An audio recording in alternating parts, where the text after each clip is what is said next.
Hello, this morning I'm talking with Bob Aldons, the owner of Car Business, and we're going to discuss the best ways to get the most value for your trade-in on your used car. G'day, Bob. How are you? G'day, Monty. Mate, I'm fantastic. Getting close to Christmas, so yes, good time for a break and a great time to get your car ready for sale. Now, Bob, we've known each other for a while, and I've bought a number of cars off of you. What I'm more interested in, I've always handed down my previous cars to my son, but for people who want to sell their car and realize the greatest value in that process, can you give us the best do's and don'ts? Sure, mate. Look, it never ceases to amaze me the condition that people present their vehicle in when they want to trade it or sell it privately. And, you know, there's 10 suggestions, tips, ideas that I've got that will help someone who's looking to sell their car maximise the value. And they're not difficult things to do. A lot of home handy people could do it by themselves. The others, you're going to have to bring in a contractor to get the work done. But no matter what you spend, you will recover that by way of an increased trade value or an increased value when you're selling it privately. So, you know, let me get into them. And there's some really obvious ones. And Monty, the first one is one of my favourites, and it's those gutter rashes that people have on their alloy wheels where they park too close to the gutter. I'm guilty of that. And I'm guilty too. You know, I've just got a fairly new BMW M3, and the first day I had it, I parked too close to a gutter, and $125 later I've had it fixed. Right. It's all about first impressions, Monty. You know, when a valuer from a car dealership or a private buyer wanders around the vehicle, if they see these gutter rashes where someone's driven into a curb, the first thing the professional valuer does is say how many wheels need to be repaired, and then they up the ante. They can get them done for $120, $125, but they'll allow $200 a wheel to have those repairs done. And most people have at least the two curbside wheels that have brushed up against the concrete gutters. So there's a couple of $100 or $250 that is well invested to have those repaired, providing you don't do it again before you go to sell your car. Okay. Tick. And number two's an interesting one, marks, scratches and dents. Now, when I have a car that I've bought or traded that's got a car park dent in it, I'll ring my mate Trevor, and Trevor will come out, and for about $30 per dent, he'll remove the dent so you can't see it anymore. And he is a magician. I've had some cars that I thought, no way can Trevor do anything on this. And he uses the paintless dent removal technique and prods and squeezes and pries those dents out so you can't see them anymore. And again, he's a magician. You've got to get an expert to do that. You can't do that one yourself. But boy, oh boy, does it make a difference to the appearance of the car. Okay, got that one. Number 3, bumper bar scratches. And you can pick those up in car parks, in your own garage. And from a presentation point of view, they look terrible. Again, I bring in a contractor. I've got a guy called Tony Doyle from Super Finish, and he's a mobile repairer, and he'll come out to my store, and he'll repair and repaint front and rear bars if it needs it. About $200 per bar, providing there's not gouges that he has to fill. But again, that first impression walking around a vehicle, you know, think about it yourself, Monty. You see a car with scratches and marks on bumper bars, the first thing you think of, I'm going to have to get those repaired. I don't like the look of that. And in your mind, you'll think panel shop, $500, $1,000, when it can be done for half that price. Okay. I think we're now up to about $400 or $500 I'm putting in my car, but keep going. Mm-hmm. Number 4, and you'll see this on mainly older cars that are 5 years of age or older, is discoloured headlights. Now, for the last 15 years, manufacturers have been using plastic in headlights, not glass. Remember the 70s and older, we all had glass headlights, but in the last 15, maybe 20 years, manufacturers have gone to a polycarbonate lens for the headlight. Why? Because it's cheaper to manufacture. It's light, so it reduces the weight of the vehicle. That improves fuel consumption or fuel economy a little bit. But those older cars, potentially the ones made in Korea, where they didn't use as good a quality plastic as they do in Japan or Europe, the lenses get discoloured. So not only is that dangerous, and positively, if you're pulled up for a vehicle inspection or the police see it, you can be fined for driving an unroadworthy vehicle, but you don't have to replace those headlights.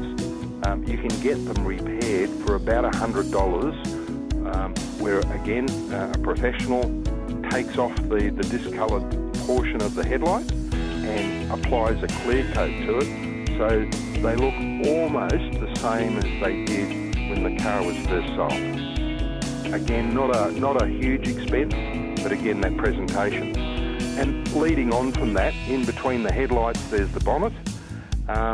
And normal driving, day-to-day driving, we get chips and marks and bugs and so on.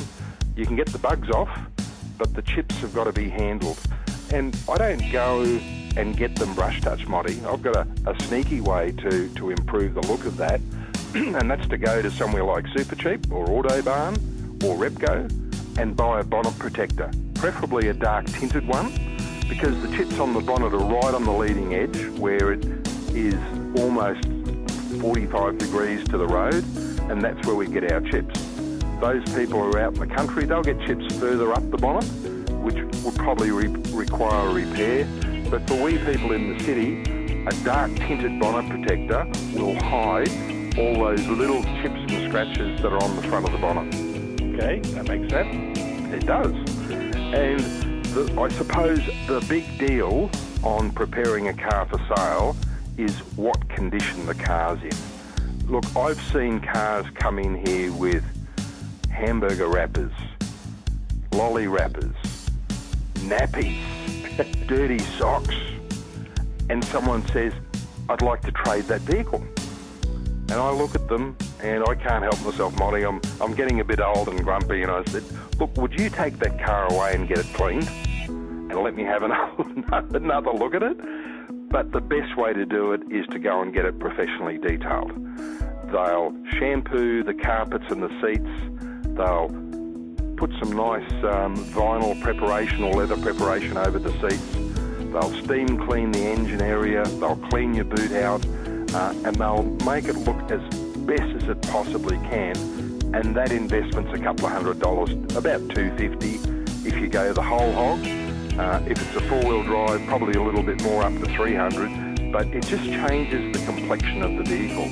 And look, in one of my articles, and my wife, Susie, I'm sorry, but when our better halves get out of bed in the morning, the first thing they do is put on makeup and do their hair. Well, that's exactly the same with a car.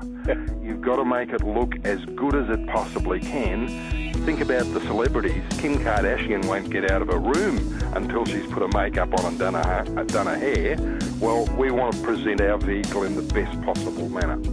So you've got to do the interior and exterior cleaning, preferably a detail by a professional. Okay, well, my tally puts me at close to $1,000 here, Bob, and you're only halfway done. Well, I'm nearly done. I've only got 4, 7, 8, 9, and 10, so I've got 4 to go.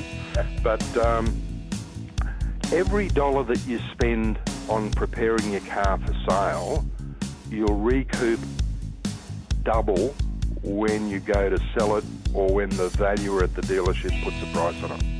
There's a couple of really important ones coming up, and I'll skip the glass, but you know, if you've got chips or cracks in your windscreen, you've got to have them repaired. one of the most important ones is to make sure that your service history is available to the potential buyer.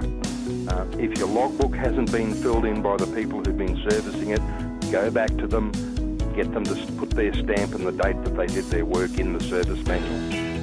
That is hundreds and hundreds and hundreds of dollars worth of value. In fact, in some cars, the more luxurious imported cars, it's thousands of dollars.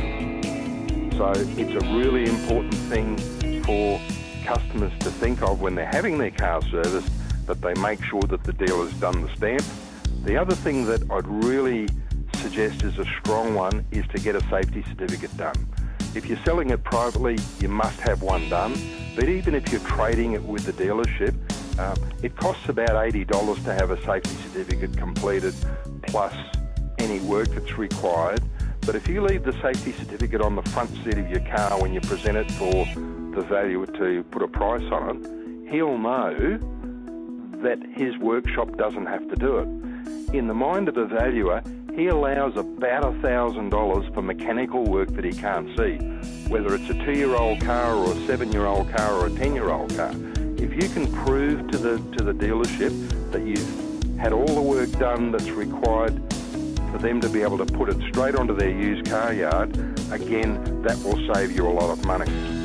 Tyres, we all know that tyres are the major safety aspect of the car. If you've got unroadworthy or illegal wear on your tyres, the dealer will allow $250 for each corner, so it's $1,000 if you've got to replace all 4, whereas you can go and buy brand new non-branded tyres for about $100 to $125, or even less if you go for second-hand tyres, Monty. And again, that's just a great way to reduce the reconditioning cost in the dealer's mind when you go to trade it.